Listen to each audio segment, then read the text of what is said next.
ए edu और ए edu के हमारे इस यूट्यूब चैनल में आप सभी का स्वागत है। तो मध्यकालीन भारत के इतिहास को हम लोग पढ़ रहे थे और मध्यकालीन भारत के इतिहास के अंतर्गत हम लोग भक्ति और सूफी आंदोलन के बारे में पढ़ रहे थे और भक्ति और सूफी आंदोलन के तहत हम लोग इस भक्ति आंदोलन के सबसे अंतिम पड़ाव पर थे और भक्ति आंदोलन के एक संत जिनका नाम था श्री रामकृष्ण परमहंस। तो रामकृष्ण परमहंस के बारे में हम लोग पढ़ रहे थे और रामकृष्ण परमहंस के बारे में हमने ये पढ़ा था कि उनके जो सबसे प्रिय शिष्य थे उनका नाम था स्वामी विवेकानंद। तो स्वामी विवेकानंद के गुरु थे, इसी कारण हम लोग उन्हें ज्यादा तौर पे जानते हैं। उनका जन्म पश्चिम बंगाल में हुआ था और वे दक्षिणेश्वर के काली मंदिर के एक पुरोहित भी थे। बाद में बने, उससे पहले उनके भाई पुरोहित बने। तो ये सभी चीजें हम लोगों ने देख लिया था। अब हम लोग उसी रामकृष्ण परमहंस को कंटिन्यू करेंगे और उसके बाद कुछ छोटे छोटे संत हैं उन्हें समाप्त करेंगे और उसके बाद कुछ इंपॉर्टेंट फैक्ट बचे हैं इस सूफी और भक्ति आंदोलन के तहत और उसके बाद यह सूफी और भक्ति आंदोलन समाप्त हो जाएगा और मध्यकालीन भारत के इतिहास का सफर भी यहां पे समाप्त हो जाएगा। तो रामकृष्ण परमहंस के कुछ विचारक शिष्य भी थे। उस समय कुछ लोग विचारक थे तो ये भी उनके शिष्य हुआ करते थे, जैसे कि केशव चंद्र सेन। इनके बारे में हम लोग मॉडर्न हिस्ट्री में पढ़ेंगे। केशव चंद्र सेन, विजय कृष्ण गोस्वामी, ईश्वर चंद्र विद्यासागर, ये सभी समाज सुधारक थे।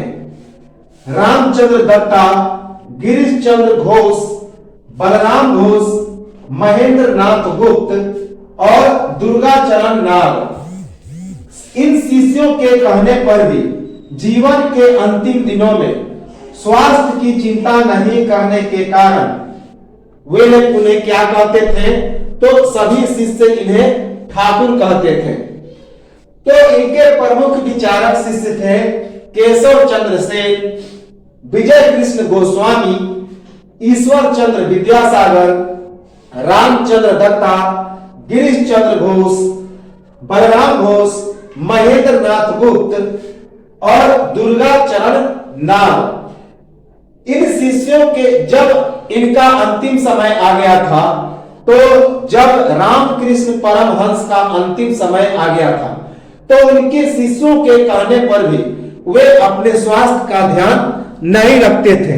इसी कारण वे अपने स्वास्थ्य की चिंता नहीं रखने के कारण ये सभी शिष्य उन्हें ठाकुर की संज्ञा देते थे, ठाकुर कहते थे।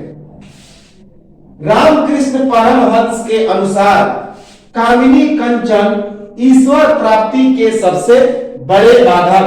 तो रामकृष्ण परमहंस ने क्या कहा कि कामिनी कंचन अर्थात जो सांसारिक सुख है वह ईश्वर की प्राप्ति में सबसे बड़ा बाधक तत्व है।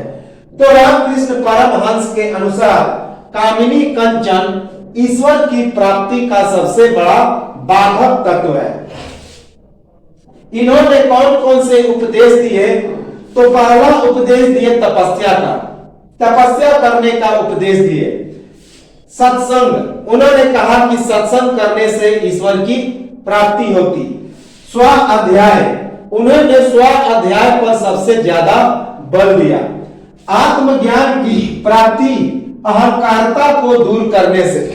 तो रामकृष्ण परमहंस ने कहा यदि आत्मज्ञान की प्राप्ति करनी है तो अहंकार को दूर भगाना होगा। तो अहंकार के त्याग से ही आत्मज्ञान की प्राप्ति होगी। उसके बाद अविद्या माया। अविद्या माया का मतलब होता है काम, लोभ, लालच, क्रूरता, स्वार्थ। इन सभी तत्वों से सृजन की काली शक्तियों का निर्माण होता है। अर्थात ये सभी काली शक्तियां हैं, बुरी शक्तियां हैं, जिन्हें अविद्या माया कहा गया। किसके द्वारा, तो रामकृष्ण परमहंस के द्वारा। इसके अंतर्गत काम, लोभ, लालच, क्रूरता, और स्वास्थ्य आते हैं और इनसे मानव की चेतना का निचला स्तर निर्माण होता है। इससे मानव की चेतना के निचले स्तर का निर्माण होता है। उसके बाद इन्होंने विद्या माया भी बताया। विद्या माया अर्थात वैसे गुण जिनसे सृजन की अच्छी शक्तियों का निर्माण होता है, जिसके अंतर्गत निस्वार्थ कर्म, आध्यात्मिक गुण, ऊंचे आदर्श, दया, पवित्रता, प्रेम और भक्ति, ये सभी तत्व आते हैं और इनसे मानव की चेतना का उच्च स्तर निर्माण होता है और ये सृजन की अच्छी शक्तियां होती हैं। तो इन्होंने उपदेश दिया तपस्या करने का, सत्संग करने का, आत्मज्ञान की प्राप्ति हेतु अहंकार को दूर करने का, अविद्या माया अर्थात काम, लोभ, लालच, क्रूरता और स्वार्थ, इन सभी को त्याग करने का और ये मानव की चेतना के निचले स्तर का निर्माण करते हैं। सृजन की ये सभी काली शक्तियां हैं।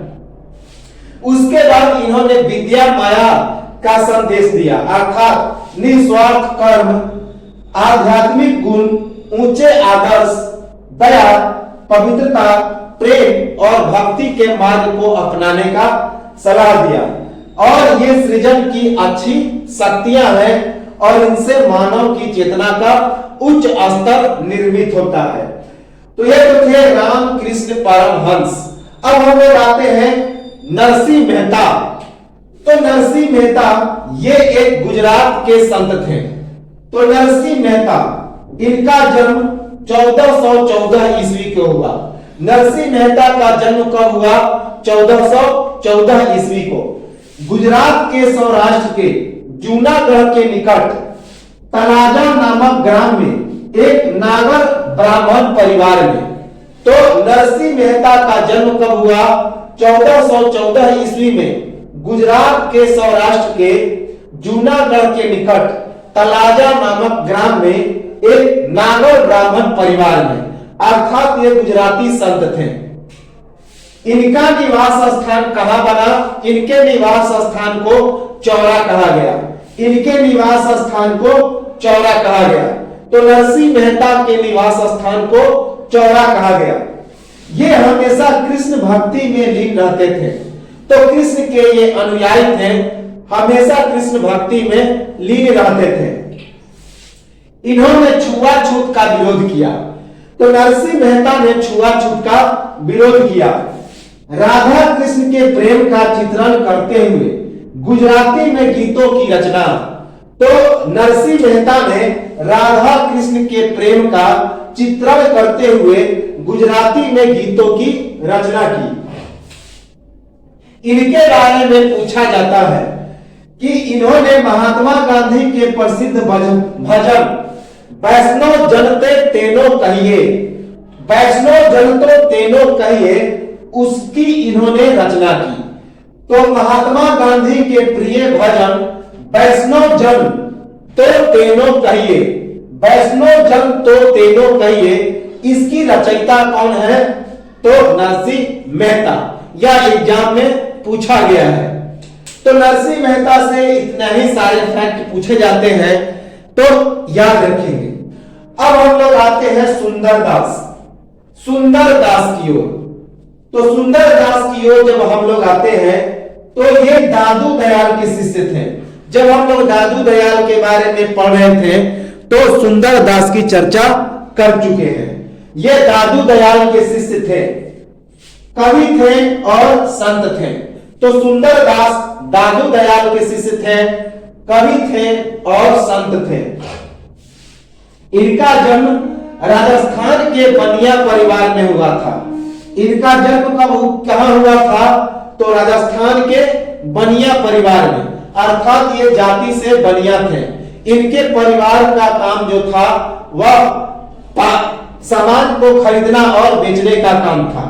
तो ये राजस्थान के बनिया परिवार में जन्मे थे। इनके विचार सुंदर विलास नामक पुस्तक में लिखा गया है।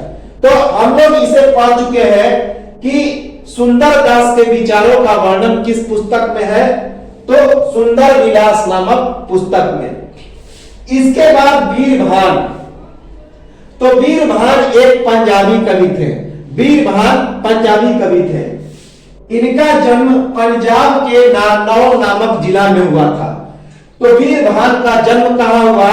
पंजाब के नारनौल नामक जिले में। सतनामी संप्रदाय की स्थापना VVI, तो वीरभान ने सतनामी संप्रदाय की स्थापना की। याद रखेंगे, वीरभान ने सतनामी संप्रदाय की स्थापना की।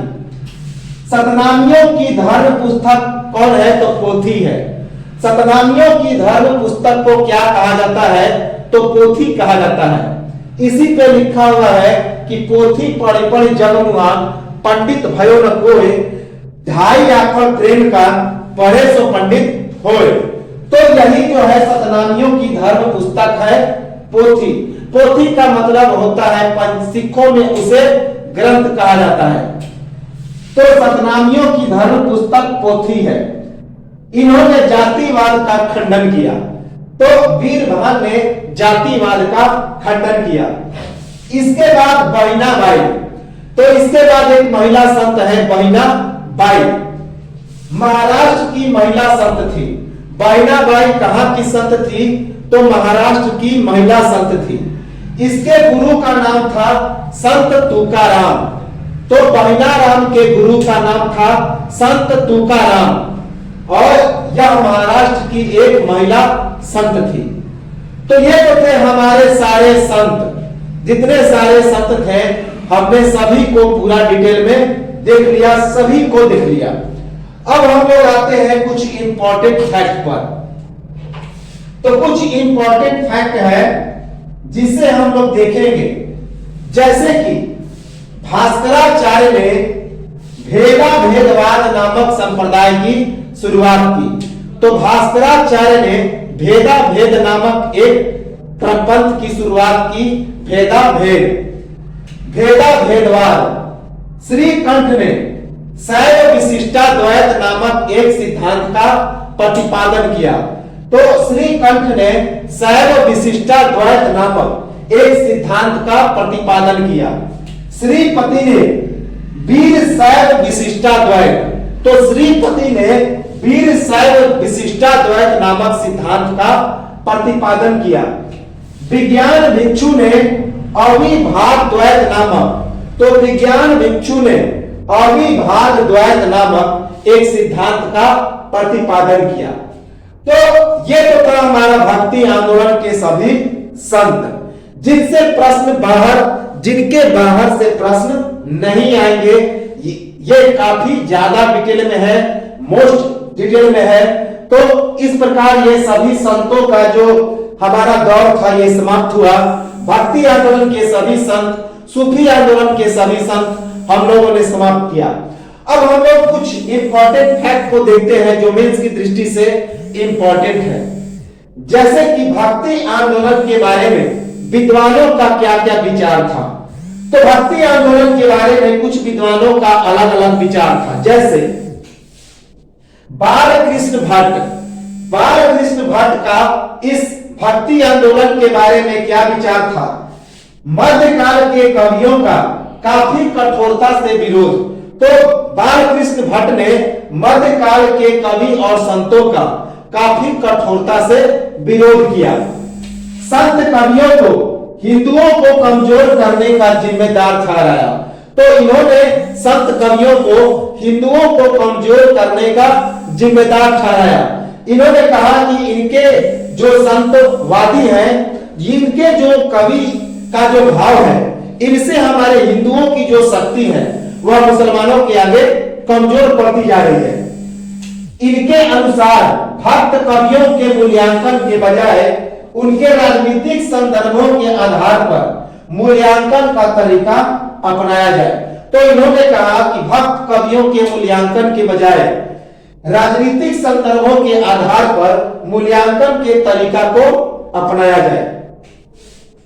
इसके बाद रामचंद्र शुक्ल, रामचंद्र शुक्ल ने क्या कहा कि भक्ति पराजित, असफल एवं निराश मनोवृत्ति की देन। इन्होंने कहा कि जो भक्ति है वह पराजित असफल और निराश मनोवृत्ति की देन है। बाबा गुलाब राय ने इस बात का समर्थन किया। तो बाबा गुलाब राय ने भी इस बात का समर्थन किया। डॉक्टर राम कुमार वर्मा के अनुसार इस भक्ति मत का क्या विचार है, तो मुसलमानों के बढ़ते हुए आतंक ने हिंदुओं के हृदय में भय की भावना उत्पन्न कर दी थी। इसी समय अपेक्षाकृत इस असहाय अवस्था में उसके पास ईश्वर के प्रार्थना के अतिरिक्त अन्य कोई साधन नहीं था। तो डॉक्टर राम कुमार वर्मा ने कहा है कि मुसलमानों के बढ़ते हुए आतंक ने हिंदुओं के हृदय में भय की भावना उत्पन्न कर दी थी और इस असहाय अवस्था में उनके पास ईश्वर के प्रार्थना करने के अतिरिक्त अन्य कोई उपाय और साधन बचा हुआ नहीं था। आचार्य हजारी प्रसाद द्विवेदी, तो आचार्य हजारी प्रसाद द्विवेदी ने क्या कहा, यह बात अत्यंत उपहासास्पद है कि जब मुसलमान लोग मंदिर तोड़ रहे थे तो उसी समय अपेक्षाकृत निरापद दक्षिण के भक्त लोगों ने भगवान की प्रार्थना पत्र मुसलमानों के अत्याचार से यदि भक्ति की धारा को उमारना था तो उसे सिंध में फिर उसे उत्तर भारत में प्रकट होना चाहिए था, पर प्रकट कहां पे हुई, दक्षिण भारत में। तो आचार्य हजारी प्रसाद द्विवेदी ने कहा कि यह बात अत्यंत ही उपहासास्पद है, अर्थात यह बड़ा ही खेद का विषय है कि जब मुसलमान लोग मंदिर तोड़ रहे थे तो उस समय अपेक्षाकृत निरापद दक्षिण के भक्त लोगों ने भगवान की प्रार्थना के बजाय अन्य मुसलमानों के अत्याचार से यदि भक्ति की धारा को उमेड़ना था तो पहले उसे सिंध में और उसके बाद उत्तर भारत में प्रकट होना चाहिए था, पर प्रकट कहां पे हुई, तो दक्षिण भारत में। उनका कहना था कि उत्तर भारत में मुसलमानों का आतंक था, वहां पे वे मंदिर तोड़ रहे थे, काफी मंदिरों को ध्वस्त कर दिया। तो भक्ति की धारा का सबसे पहले उदय दक्षिण में न होकर सिंध और उसके बाद उत्तर भारत में होना चाहिए था, लेकिन इन्होंने शुरुआत किया दक्षिण भारत से। तो ये तो थे भक्ति आंदोलन के बारे में विचार करने वाले, मत देने वाले विचारक। अब हम लोग आते हैं कि भारत में सूफी मत का प्रचार हुआ कैसे। तो भारत में सूफी विचार का प्रसार कैसे हुआ। भारत में सूफीवाद का प्रवेश अरबों की सिंध विजय के बाद। तो भारत में सूफीवाद का प्रवेश कब हुआ, तो जब अरब ने सिंध पर विजय प्राप्त कर लिया। तो अरबों की सिंध विजय के बाद भारत में सूफीवाद का प्रवेश हुआ। महमूद गजनवी के समय भारत में शेख अल हजीरी आए, जिन्होंने लाहौर को अपना प्रमुख केंद्र बनाया और कशफुल मजूब नामक ग्रंथ की उन्होंने रचना की। तो ये चीजें हम लोग पढ़ चुके हैं। तो महमूद गजनवी के समय शेख अल हजीरी भारत में आए थे और उन्होंने अपना प्रमुख केंद्र किसे बनाया था, तो लाहौर को बनाया था। और उसके बाद उन्होंने एक महत्वपूर्ण किताब कशफुल मजूब नामक एक ग्रंथ की रचना की थी। अब हम लोग आते हैं कि सूफी मत पर हिंदुओं का क्या क्या प्रभाव पड़ा। सूफी मत पर हिंदुओं का क्या प्रभाव पड़ा। अल-बरूनी के अनुसार अल-बरूनी ने क्या कहा कि आत्मा के बारे में सिद्धांत पतंजलि के योग सूत्र के सिद्धांतों की ही भांति। उसने कहा कि आत्मा के बारे में जो सूफी सिद्धांत था वह पतंजलि के योग सूत्र के सिद्धांतों की ही भांति था। सूफी रचनाओं में यह वर्णित की प्रतिपादन करने के उद्देश्य से शरीर आत्मा का मूर्ति रूप है। अल-बरूनी के अनुसार आत्मा विनाश के रूप में, देवी प्रेम के रूप में सूफी सिद्धांत की पहचान भगवद गीता के समांतर अनुच्छेदों से। तो अल-बरूनी ने कहा कि आत्मा के बारे में जो सूफी सिद्धांत है वह पतंजलि के योग सूत्र के सिद्धांत के समान ही है। सूफी रचनाओं में यह वर्णन किया गया है कि प्रतिपादित करने के उद्देश्य से शरीर आत्मा का एक मूर्त रूप है। अल-बरूनी ने इसे क्या कहा कि आत्मा विनाश के रूप में देवी प्रेम के सूफी सिद्धांत की पहचान है और भागवत गीता के समांतर यह एक अनुच्छेदों की तरह है। हठ योग की पुस्तक अमृत कांड का सूफी मत पर अस्थायी प्रभाव पड़ा था। तो हठ योग की एक पुस्तक है जिसका नाम है अमृत कांड, तो इसका सीधा सूफी मत पर अस्थायी प्रभाव पड़ा। यौगिक मुद्राएं और प्राणायाम चिश्तियों सूफी संत के अभिन्न अंग थे। तो जो यौगिक मुद्राएं हैं और प्राणायाम थी वह चिश्तियों के सूफी संत के अभिन्न अंग थे। बहादुतुल वजूद के सूफी सिद्धांत तथा योगियों के सिद्धांत में समानता। तो बहादुतुल वजूद का जो सूफी सिद्धांत था और जो योगियों का सिद्धांत था वो दोनों क्या थे? तो समान थे। शेख हमीदुद्दीन नागौरी के हिंदी पदों से भी योग के प्रभाव की झलक।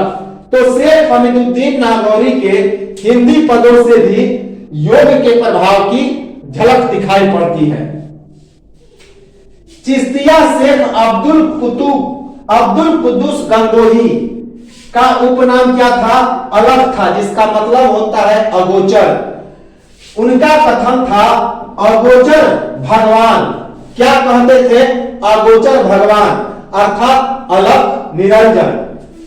ये क्या है? जो अगोचर भगवान है, अदृश्य है।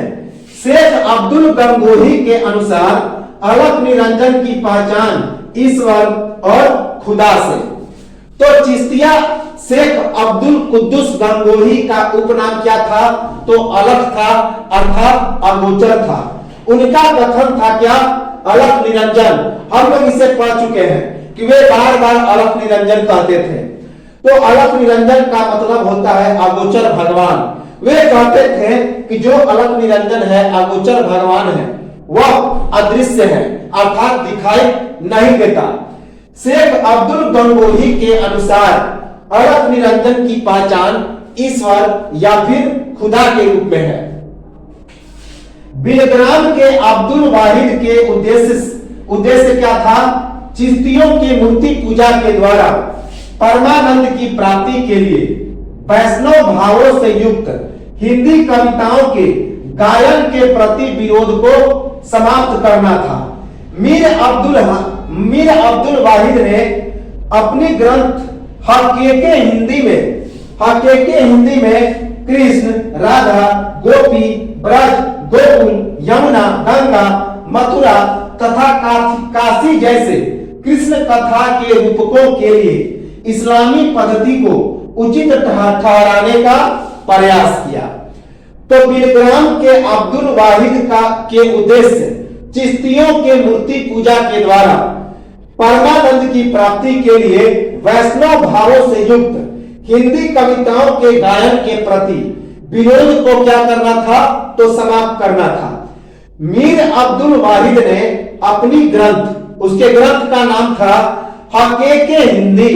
तो हकीके हिंदी में कृष्ण, राधा, गोपी, ब्रज, गोकुल, यमुना, गंगा, मथुरा तथा बंसी जैसे कृष्ण कथा के रूपकों के लिए इस्लामी पद्धति को उचित ठहराने का प्रयास किया। बदायूनी के अनुसार मखदूम शेख तकी उद्दीन वैद रूपानी तो मुल्ला राज दाऊद द्वारा लौरिक एवं चंदा के प्रणय प्रसंग पर रचित उनकी प्रसिद्ध काव्य चंदियाना के पद्यांशों का उद्धरण प्रस्तुत किया करते थे। तो बदायूनी के अनुसार मखदूम शेख तकी उद्दीन तैन रूपानी तो मुल्ला दाऊद के द्वारा लौरिक और चंदा के प्रणय प्रसंग पर रचित उनके प्रसिद्ध काव्य चंदियाना के पद्यांशों का उद्धरण प्रस्तुत किया करते थे। मलिक मोहम्मद जायसी ने अपनी हिंदी कविताओं में मृगावती, मधुमालती, मानवाद आदि में न केवल हिंदू देवताओं का उल्लेख किया है, बल्कि वेदांत दर्शन, योग, नाथ संप्रदाय के विचारधारा आदि का भी काफी प्रभाव दिखाया है। तो मलिक मोहम्मद जायसी ने अपनी कविताओं जैसे कि मृगावती, मधुमालती, मानवाद, इन सभी में न केवल हिंदू देवताओं, देवी देवताओं का उल्लेख किया, बल्कि वेदांत दर्शन, योग, नाथ संप्रदाय, इन सभी विचारधारा आदि का भी प्रभाव दिखाया है। तो ये तो था हमारा सूफी और भक्ति आंदोलन, और ये तो था हमारा मेडिएवल हिस्ट्री। तो मध्यकालीन भारत के इतिहास का सफर यहीं पर होता है समाप्त। और मध्यकालीन भारत के इतिहास के सफर में एक छोटा सा चीज बचा है जो कि उतना इंपॉर्टेंट है नहीं, लेकिन कभी कभी प्रश्न आ जाता है, जिसे हम लोग एक वीडियो में देखेंगे जो शायद छूट गया है। सिसोदिया वंश का कुछ भाग छूटा हुआ है, उसे हम लोग देख लेंगे। तो लेकिन अभी नहीं, उतना कोई खास इंपॉर्टेंट नहीं है। और उसके बाद हम लोग देखेंगे जो हमारे मुगल वंश के थे, जो मुगलकालीन कला और संस्कृति थी, उसको एक सेपरेट वीडियो में देखेंगे, जैसा कि हमने कहा था। हालांकि इसे हम लोग देख भी लिए हैं, लेकिन जहां से प्रश्न मोस्ट एफिशिएंट है उनसे ज्यादा प्रश्न नहीं आएंगे। फिर भी कुछ और चीजें हैं जिन्हें हम लोग अलग से कला और संस्कृति के वीडियो में देखेंगे। और ये जो हमारा मध्यकालीन भारत का इतिहास है समाप्त हुआ, और अब हम लोग देखेंगे पूरा साइंस के चैप्टर को, पूरा साइंस को कंटिन्यू करेंगे और उसे पूरा समाप्त करेंगे। तो एक स्क्रीनशॉट लें और उसके बाद इसे पूरा कंटिन्यू रेगुलर देखते रहें, ताकि ये चीजें आसान हो जाएगी।